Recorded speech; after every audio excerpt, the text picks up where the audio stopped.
কথা বললেন, এটা আমাদের জন্য অনুকরণীয়।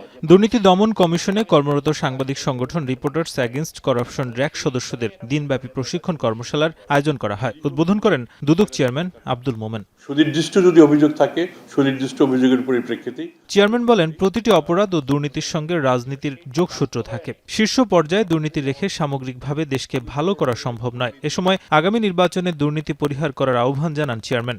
আমরা অনেক সময় মামলা শুরু করি, তারপর সরকার পরিবর্তিত হয়, তারপর মামলাগুলির গতি হ্রাস বৃদ্ধি ঘটে। এটা সত্যি কথা। যে কাজেই মামলাগুলি যেন তার নিজস্ব গতিতে চলতে পারে। আগামী সংসদ নির্বাচনে আমরা সৎ লোককে চাই। আপনার এলাকার যিনি সবচেয়ে সৎ মানুষ, তিনি যদি নির্বাচিত হন, সেটা আমাদের জন্য সবচেয়ে বেশি কাজে লাগবে।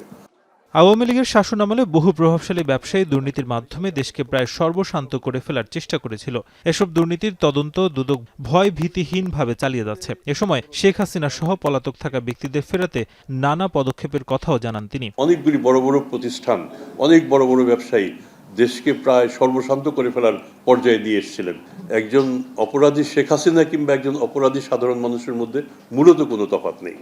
আমরা আইনের যে গতি, সেই গতিতে আমরা একইভাবে ট্রিট করি। দুদক চেয়ারম্যান বলেন, পাচার হওয়া অর্থ দেশে ফেরানো কঠিন হলেও দুদক সহ সরকারের সংশ্লিষ্ট সংস্থাগুলো এ বিষয়ে নিরলস চেষ্টা চালিয়ে যাচ্ছে। আমার বিশ্বাস আমরা আমাদের কাজটা আগের চেয়ে অন্তত ভালোভাবে করতে পারবো।